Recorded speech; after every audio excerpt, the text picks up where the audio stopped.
Buenos días, buenas tardes, buenas noches, de acuerdo al momento y lugar donde me estén viendo. Nos encontramos nuevamente para compartir este libro que me está pareciendo cada día más maravilloso, La sabiduría de las emociones, de Norberto Levi. Y en esta oportunidad vamos a hablar de la vergüenza. El autor la titula La vergüenza y su curación y siempre hace un párrafo inicial y nos dice así, miren, la palabra vergüenza tiene diferentes connotaciones. El mismo término nombra un sentimiento necesario, funcional y socialmente valioso y también un sentimiento perturbador, disfuncional, que requiere ser comprendido y transformado. Yo les cuento que durante mucho tiempo he sentido vergüenza y no solo que lo he sentido interiormente, sino que se notaba porque me ponía toda colorada. Entonces, no se imaginan, o por ahí a alguno de ustedes les pasó, cuando además de sentir vergüenza, se nota, te pones colorada y el otro te dice, ay, te pusiste colorada. Va, más colorada te pones, pero bueno, ya no me pasa. Y vamos con la lectura. Un juez ha actuado de un modo corrupto. Un deportista agrede intencionalmente a su rival y lo hiere. Un militar debe defender una posición durante un combate y en cambio huye. Y ninguno de ellos reconoce el error cometido. Entonces surge la reacción pública. Deberías sentirte avergonzado. Eres un desvergonzado. No tienes vergüenza. En estos casos queda claro que reclamar vergüenza es equivalente a demandar señales de reconocimiento del error y el arrepentimiento consiguiente. Esta es la vergüenza necesaria que muestra la perturbación que uno experimenta cuando realiza algo incorrecto y lo reconoce. Pero no se trata de la única forma de vergüenza. Existe otra que, en cierto sentido, es una distorsión de la primera y perturba muchas veces de forma intensa la posibilidad de expresión libre y espontánea. Veámoslo a través de otros ejemplos. Me da vergüenza ir a esa fiesta porque estoy gorda. Me da vergüenza hablar en público, me da vergüenza cantar, me da vergüenza bailar y que me miren, me da vergüenza dar esa charla y hacer el ridículo, me da vergüenza expresar ternura, me da vergüenza que se note la intensidad de lo que siento, etcétera, etcétera, etcétera. Una alumna, Verónica, relató un episodio de su infancia que contiene la esencia de todos estos ejemplos y que por haber sido vivido a sus 5 años, tiene la frescura que nombra a los personajes y sus reacciones con la contundente desnudez propia de las vivencias de una criatura.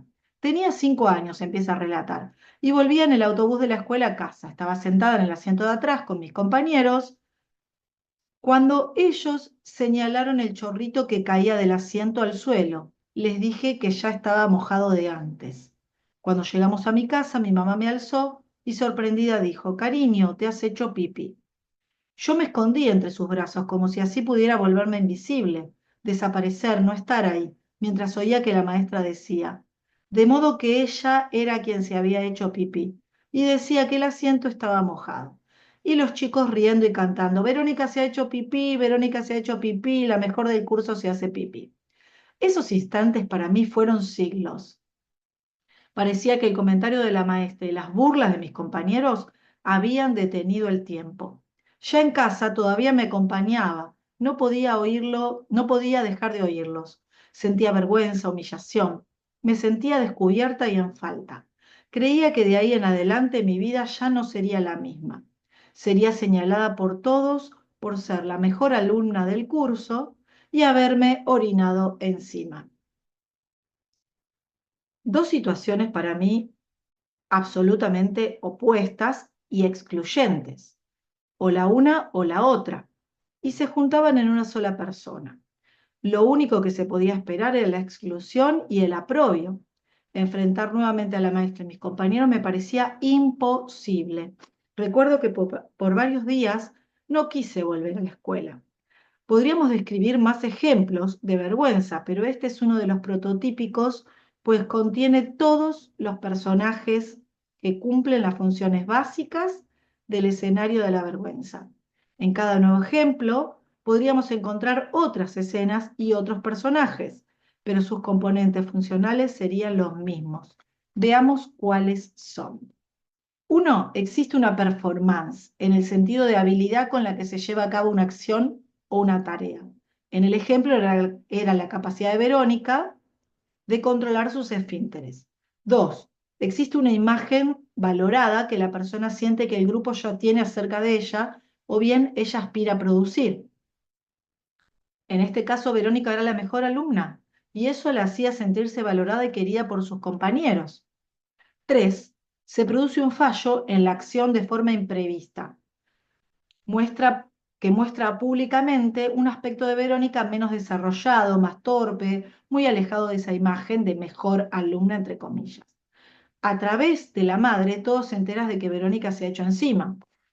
Es decir, cuatro, los compañeros, o sea, los que te avergüenzan, los avergonzadores, al enterarse lo difunden a viva voz, burlándose de su falta de control de esfínteres y contándose y contrastándolo con el rol de mejor alumna.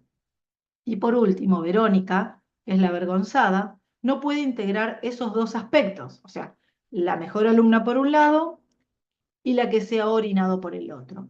Siente que su acción aniquila el reconocimiento y el cariño que había logrado entre sus compañeros, que todo está perdido y quiere desaparecer. En la mayor parte de los episodios de vergüenza están estos mismos componentes. Una performance que uno desea desempeñar correctamente y lograr, así el reconocimiento y el afecto, un súbito fallo en la performance, él o los avergonzadores registrando dicho error y burlándose de él, remarcando la distancia entre el deseo de destacar y lo que efectivamente se ha logrado. Si pusiéramos en palabras la actitud del avergonzador o los avergonzadores, sería, jaja, querías impresionarnos, despertar nuestra admiración a través de lo que haces y mira la torpeza que has cometido. No merece nuestro afecto, nuestro reconocimiento ni nuestra admiración. Por lo tanto, quedas fuera de nuestro círculo. Vamos a ver la vergüenza y los códigos. Hasta ahora hemos presentado las características centrales de la estructura de la vergüenza. Añadiremos a continuación otros matices que también están presentes. A la evaluación de la performance se asocian los códigos que los grupos construyen desde donde establecen lo adecuado y lo no adecuado. Para los adolescentes, por ejemplo, ir a ciertos lugares, llegar a la playa a determinada hora, vestirse de cierta manera, etcétera, puede caer dentro de una u otra categoría. Quien va a una reunión con la ropa no adecuada, entre comillas, siente entonces una enorme vergüenza, pues se hará evidente que no participa del código imperante y quedará expuesto a la marginación y la descalificación. Dentro de estos múltiples conjuntos de pautas codificadas existe uno que por su rigidez y arbitrariedad causa mucho daño a los jóvenes y es la que asociar ser bella con ser delgada y alta. Las muchachas que no responden a ese prototipo corporal terminan sintiéndose avergonzadas de su propio cuerpo y ya conocen muy bien las relaciones que existen entre esta vergüenza en relación con el propio cuerpo y los trastornos alimentarios de diversa índole, en especial la anorexia. Vamos a ver acá otro título que es lo público y lo privado. Otro matiz de la vergüenza está dado por la relación entre lo privado y lo público. Me da vergüenza que esto que es privado se haga público. El ejemplo prototípico es la desnudez física y la sexualidad. Pero en realidad cada persona establece los límites entre lo que está dispuesto a mostrar en público y aquello que solo expresará y mostrará en privado. En este sentido, la vergüenza es una respuesta funcional que aparece como una señal de alerta cuando estos límites son traspasados. Avergonzador y avergonzado. La vergüenza, como el resto de las emociones, está constituida por un vínculo entre dos polos, el avergonzador y el avergonzado. Lo que se hace más evidente es el avergonzado, el que siente vergüenza, pero es importante reconocer que ese polo está producido por el opuesto, el avergonzador. Es el avergonzador el que hace sentir vergüenza y hace sentir vergüenza en la medida en que se burla, en que humilla, en que descalifica. Sin avergonzador no hay avergonzado. Avergonzador externo y avergonzador interno. En el ejemplo de Verónica, los avergonzadores son sus compañeros de escuela. En general, Durante la infancia, la vergüenza que uno padece está producida por personas del mundo exterior que aportan la actitud de vergonzantes. Pero a la medida que uno crece, se internaliza ese rol y comienza a instalarse el avergonzador interno. Ya existe una voz interior que imagina y da por cierta cuál será la reacción del entorno ante un eventual fallo. Y entonces la vergüenza se instala como sentimiento habitual, independientemente de las características de cada grupo. ¿Por qué el avergonzador actúa como lo hace? Una vez que hemos caracterizado el rol avergonzador, la pregunta que surge es, ¿por qué el avergonzador reacciona ante el fallo burlándose y descalificando? Cuando esto ocurre entre pares, ya sea hermanos, compañeros de escuela, amigos, la causa más frecuente es avergonzar para diferenciarse. Si yo me burlo y te avergüenzo, ¿por qué? Te has orinado, o sea, te has asustado, has fallado en cualquier sentido, eso me asegura que a mí no me pasa eso y que estoy muy lejos de eso. Burlándome, lo circunscribo en ti y yo quedo fuera. Es una forma precaria y degradada de diferenciarse, porque se apoya en la exacerbación de la diferencia y en la descalificación de aquello de lo que nos diferenciamos. Cuando construimos nuestra identidad fundamental a partir del contraste, entonces cuanto menos seas tú, más creeré que soy yo. Es una forma degradada de diferenciarse, porque en ese movimiento se pierde además la posibilidad de disfrutar la experiencia del compañerismo y la solidaridad. Esto nos remite al otro componente presente, la competencia. Cuando te avergüenzo, hago evidente que te he ganado, que soy más en esto o aquello que tú. Cuando quienes ejercen el rol de avergonzador son personas mayores, padres, maestros, mayores que el avergonzado, lo hacen atribuyéndole a la vergüenza su función pedagógica. Colgaré la sábana mojada para que todos sepas que te has hecho pipí, o te quedarás de pie delante de tus compañeros para que vean lo que eres. Ay, qué feo.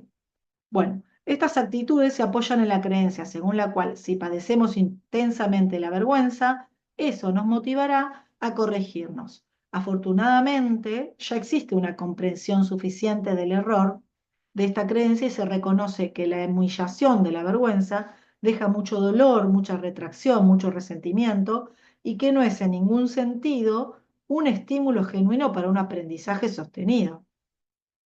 Pero de todos modos también es justo reconocer que aún perduran en nuestra cultura fuertes resabios de esta actitud que utiliza la vergüenza como un recurso didáctico. Sí, horrible. La parte de razón del avergonzado.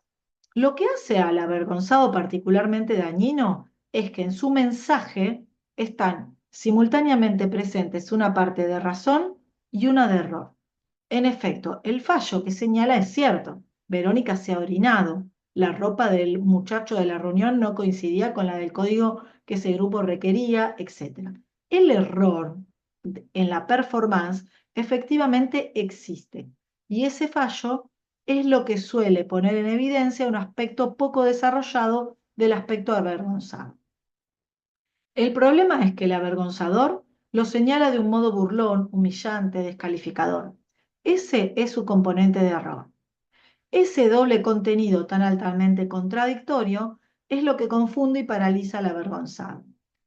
Es como tomar un veneno y una medicina simultáneamente. Si eso, si es solo veneno, lo rechazamos con contundencia. Si es solo medicina, lo recibimos y agradecemos. Pero si es ambos a la vez, nos sentimos confusos y paralizados. Por esta razón es especialmente necesario discriminar en el mensaje del avergonzador, ya sea interno o externo, su componente de razón y de error. Esto que me dices es cierto y esto otro no. Es verdad que me he caído en el escenario y eso no está bien. Tampoco yo quiero hacerlo, pero eso no significa que sea un inútil, que voy a ser motivo de burla de todos y lo mejor sería que abandonase mi profesión de actor. Cuando se diferencian estos dos componentes, se comienza a desmontar la cualidad destructiva del avergonzador. Vergüenza y autoestima. La vergüenza significa una pérdida sorpresiva, aguda e intensa de la autoestima. Es por este motivo por lo que es tan desorganizadora. Verónica sentía: seré señalada por todos, lo único que puedo esperar es el oprobio, enfrentar a la maestra y mis compañeros me es imposible. En un instante todo cambia, de mejor alumna a nadie. Es como un tornado que no deja ningún apoyo sobre el que afirmarse. Así como antes era la mejor alumna, es decir, su identidad, esto está bueno, su identidad se afirmaba en ese rol, ahora era la que se orinaba. Su identidad se había asociado a su aspecto menos desarrollado. Ese contraste es muy fuerte y doloroso y resulta muy difícil de asimilar tanto para un niño como para un adulto. Por esta razón es que quien ha pasado por semejantes estados y no ha podido resolver la vergüenza, destina mucha energía y cuidados a evitar las situaciones, esto es muy importante, en las que podría quedar expuesto a volver a sentirla. Es decir, inhibe su acción.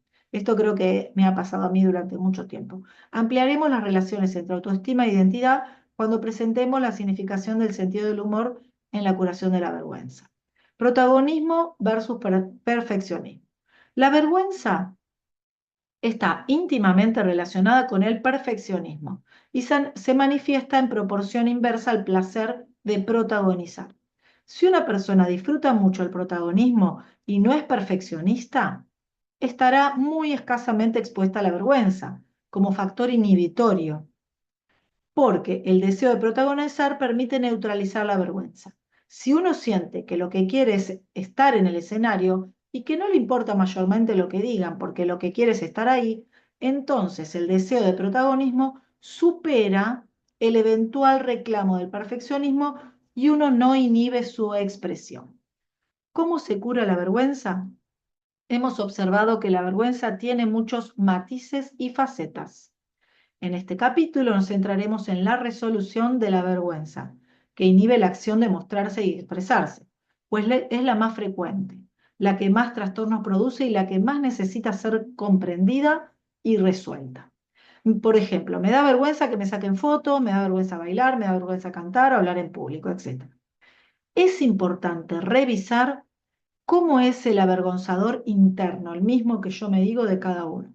El avergonzador interno es esa voz, o bien imaginaria, o bien imaginamos que los otros van a burlarse de nuestros deseos o de mostrarnos y de los fallos de nuestra performance, o bien esa voz lo hace diciéndonos, por ejemplo, ¿cómo puede ser que hayas cometido semejante fallo? Es desafinado, te tropezaste, no sé, eres desafinado, te tropezaste, tartamudeaste, etcétera, tartamudeaste. Eres ridículo, no mereces que te tengan en consideración, mejor desaparece. Ese aspecto necesita aprender que si bien su función es informarnos de que nos hemos equivocado, el sentido último de esa información es ayudarnos a capacitarnos, pero no a destruirnos.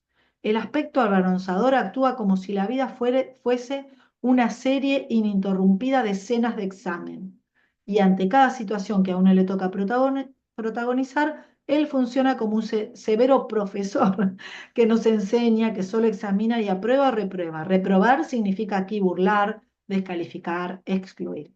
Lo que el avergonzador necesita incluir es el componente de aprendizaje que existe en la vida, en la que cada uno ejercita su condición de aprendiz, que continuamente ensaya, explora, acierta y se equivoca. O sea, relajemos, desdramaticemos y comprender que ese movimiento nunca cesa, o sea, todo el tiempo estamos en modo aprendizaje.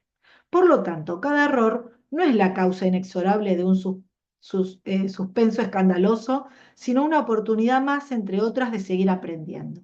El aspecto avergonzador necesita aprender a transformarse de examinador en colaborador de aprendizaje. Bien acá, muy bien acá. Vamos todavía.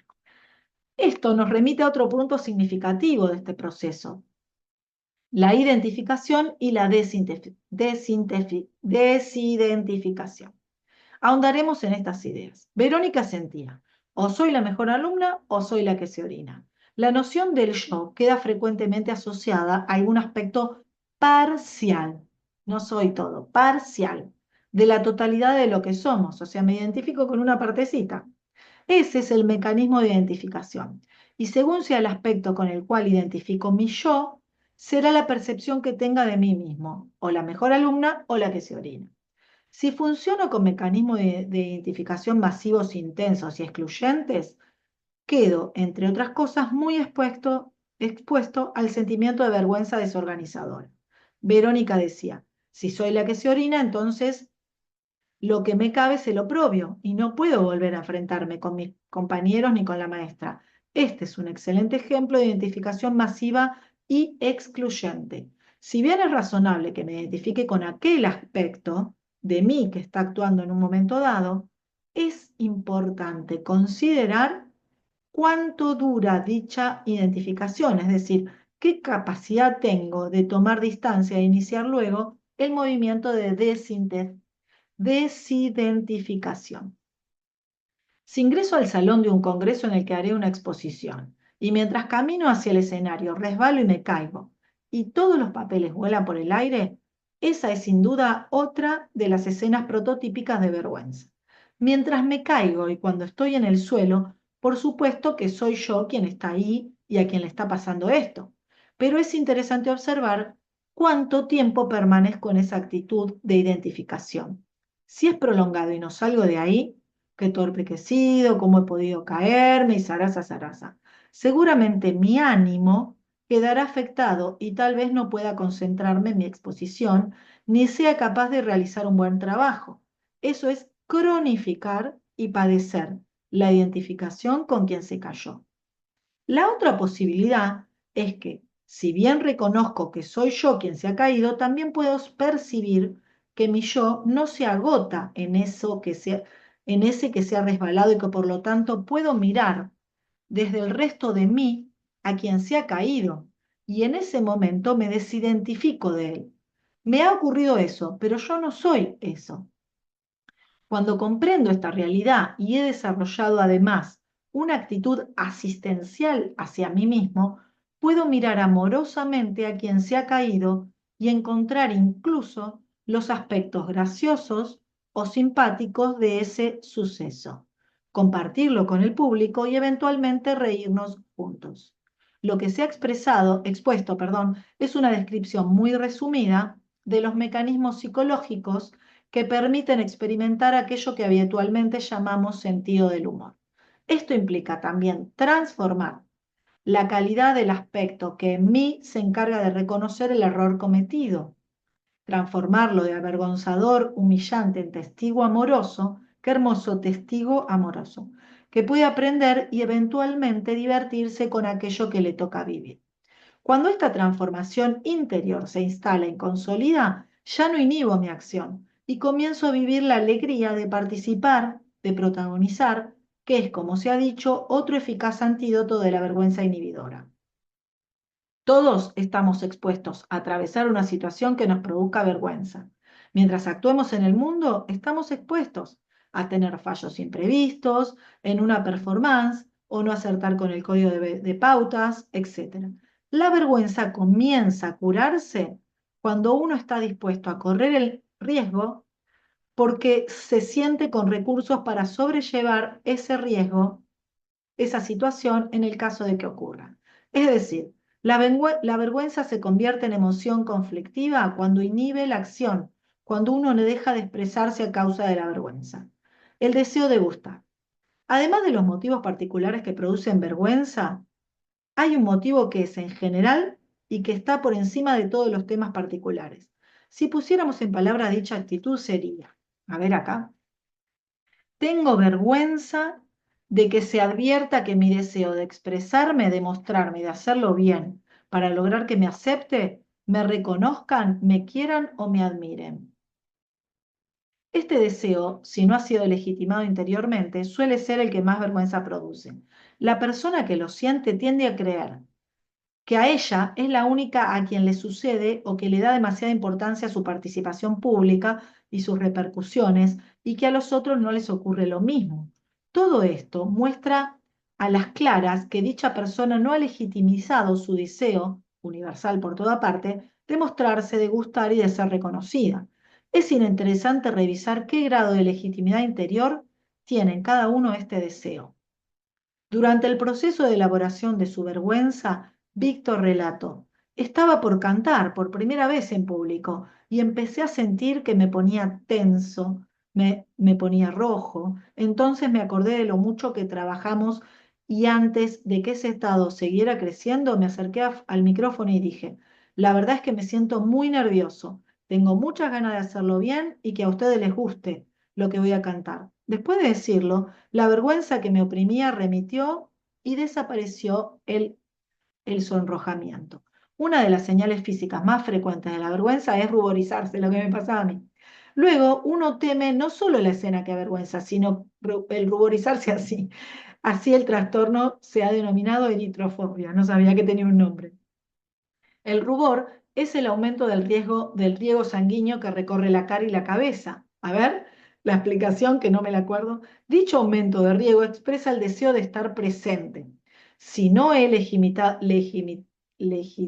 mi deseo de estar presente y gustar, entonces a través del rubor se pierde el control sobre la manifestación física de ese deseo y que se note nos avergüenza. Y eso fue lo que le sucedió a Víctor. El mismo deseo cuando procuraba ocultarlo por ilegítimo. Se convertía en agobiante motivo de vergüenza y se expresaba ruborizándose. Cuando logró legitimarlo interiormente y pudo expresarlo y compartirlo, se convirtió en un deseo más, y tanto la vergüenza que inhibía su acción como el rubor cesaron. Si bien la vergüenza puede parecer una perturbación menor en relación con las otras emociones como el miedo, la culpa, la ira, la vivencia en sí de vergüenza es realmente desorganizadora y muy dolorosa, si puedo dar fe. Es feo. Cuando uno la ha padecido y sabe que no cuenta con recursos para resolverla, en caso de volver a presentarse, se convierte en un freno que recorta de forma impiadosa la posibilidad de disfrutar el desafío de expresarse, de improvisar, de crear y de compartir. Sentirse disponible para ese desafío y encararlo es precisamente una de las legítimas fuentes de alegría en la vida. Se me había cortado el video. Ahí continúo con la última parte y ya viene el cuadrito de indagación personal, que es al final donde el autor nos dice algunos tips respecto de esta emoción. Bien vale la pena entonces recordar que la vergüenza inhibidora se cura y que existe un camino para ello. Y ahí doy fe porque, bueno, si bien yo creo que no lo trabajé desde la óptica que nos presenta el autor en este libro, pero sí a través del desarrollo personal, el autoconocimiento. También uno va madurando y va creciendo y va incorporando distintas herramientas que en mi caso me hicieron transformar esa vergüenza, digamos, traspasarla. Sí, llevarla, a veces no es que dejo de sentirlo, sino apropiarme de lo que sucede y utilizarla a mi favor, ¿no? Que no me inhiba, que me permita accionar de todas maneras, aunque sentía vergüenza porque ya la trabajé, ¿no? Bueno, vamos a ver qué nos dice el autor respecto de la indagación personal. Dice: a título de resumen, se presentan a continuación los aspectos más significativos de la vergüenza, encauzados ahora hacia la exploración personal. De modo que si usted padece esta emoción, le propongo la siguiente tarea. Qué interesante, vamos a ver. Observe cuál es la escena real o imaginaria que le produce vergüenza. Trate de describirla con la mayor precisión posible, como si completara la siguiente frase. Y vamos a ver. Lo que a mí me avergüenza es, y ahí le ponemos, no sé, cantar, bailar, ser el centro de la reunión, eso también, ¿eh? Ser el centro de la reunión, cuando es mi cumpleaños, cuando es algún festejo. Nunca me gusta ser el centro, ¿no? Siempre, o me gustaba, por ahí puedo hablar en pasado, cuando veo que me estoy convirtiendo en el centro, trato de como de distraer la atención hacia otro lugar porque no me gustan esas miradas sobre mí. Trate de describirla con la mayor precisión posible, como si completara la siguiente frase, bueno, em, y que mientras lo hago me muestro torpe, o sea, mientras estoy me olvidé la letra, digo algo inapropiado, etcétera. ¿Qué es lo que sucede en mi cabeza y qué es exactamente aquello que me avergüenza, ¿no? Las situaciones posibles son múltiples, así como personas existen. Reparen cuál es su escena de vergüenza. Y después dice que el segundo paso, también completemos, dice, y que quienes están conmigo reaccionen sintiendo, pensando o haciendo tal, tal, tal, tal y cosa, ¿no? Claro, yo me sentía, no sé, puedo decir que no quiero ser el centro de la escena porque siento que los demás me están todo el tiempo juzgando, o porque se me ven los defectos, o porque, no sé, no me quiero mostrar vulnerable, lo que cada uno sienta. Esa reacción imaginada de los otros caracterizará cómo es su avergonzador externo. O sea, yo lo pongo en el otro, pero en realidad la única que se está juzgando soy yo misma o tengo la parte que se siente avergonzada y la parte que me avergüenza. Una vez que descubra cuál es el perfil de su avergonzador externo, observe si reconoce en usted algún aspecto propio que se dice lo mismo, algo equivalente, es decir, cómo es la voz de su avergonzador interno. Por ejemplo, y acá dice, mira el ridículo que has hecho, qué torpe que eres, no mereces el afecto de nadie, mejor desaparece, etcétera. Lograr identificar al avergonzador interno es muy importante porque se trata de la puerta de entrada que permite ingresar en la fábrica personal de la vergüenza. Cuando ha conseguido identificar esa voz interior, imagine que usted es, por unos instantes, el avergonzado y que puede hablarle a esa voz interna que lo avergüenza. Y podés decirle, por ejemplo, lo que siento cuando me hablas de ese modo es, y ahí lo que sentís. O la parte de razón que tienes en lo que me dices es, y tercer aspecto, el modo en que necesito que me hables y me digas los errores que cometo para poder sentirme ayudado en lugar de avergonzado por ti es, o sea, primero le expongo cómo me siento cuando ese aspecto avergonzador me habla. Después le digo que hay una parte de lo que me dice que es verdad, tiene razón, yo lo reconozco. Y por último, le pido cómo quiero que me lo diga. Trate de describirlo con la mayor claridad y amplitud que pueda, porque mientras lo haga, activará otra alternativa interior, generalmente no experimentada ni utilizada. Continúe el diálogo avergonzado todo el tiempo necesario hasta que ambos alcancen por comprensión y crecimiento el registro, qué bueno esto, hay que registrar de que son funciones complementarias y por lo tanto miembros solidarios del mismo equipo. Cuando esa actitud interior está establecida, uno se halla en mejores condiciones de enfrentar las inevitables escenas de vergüenza que inesperadamente se pueden presentar en la vida cotidiana. Estar en mejores condiciones significa que uno puede asumir con mayor naturalidad el deseo de gustar y ser valorado y puede reconocer también que en el curso de cualquier acción puede cometer errores o torpezas de distinto calibre, hasta las más inesperadas e incluso desopilantes. En la medida en que se alcanza esa plataforma psicológica básica, queda más transitable el camino de la desidentificación. Cuando uno comete ese error, tan temido puede percibir con relativa rapidez que me ocurrió eso, pero que yo no soy eso. Eso, no identificarse con lo que me pasó, no identificarnos con lo que nos sucedió. Y desde la totalidad más vasta que siento que soy, puedo mirar a quien le ha ocurrido eso. En última instancia, podré mirarlo con la misma calidad amorosa y asistencial que haya alcanzado la relación avergonzador-avergonzado interior. Y si es suficiente y satisfactoria, podré encontrar los rasgos simpáticos de ese suceso y compartirlos. Mientras lo hago, esa escena tan temida dejará poco a poco de ser la catástrofe que desorganiza para convertirse en un momento más que, después de un tiempo razonable, permita pasar al próximo mientras recupero mi integridad y quedo disponible para acompañar ese fluir. Qué maravilloso. Me encantaron estos tips que nos da el autor. Muy bien. Bueno, y con la vergüenza hemos llegado al final de este libro maravilloso, La sabiduría de las emociones de Norberto Levi. Ya hemos compartido todo, la dignidad del miedo, el enojo que resuelve, la culpa que tortura y la culpa que repara, exigencia y excelencia, aprender de la envidia y hoy la vergüenza y su curación. Bueno, si no viste algún capítulo, algún encuentro de los que te leí y te interesa y te parece bien, podés ir a verlos. Están todos acá en la lista de reproducción que le puse el título del libro, La sabiduría de las emociones, y ahí está cada capítulo compartido. En algún caso creo que uno, hice 2 videos porque me pareció muy extenso. Así que bueno, muchísimas gracias por acompañarme. Espero que nos sirva de inspiración todos estos tips que hemos compartido. Si gustan, si tienen ganas, las invito a poner sus experiencias en comentarios, así podemos ir rebotando ideas y nos estamos viendo en un nuevo encuentro con un nuevo tema, así que los espero por ahí. Muchas gracias por acompañarme, que tengan un hermoso, excelente jornada. Chau, chau.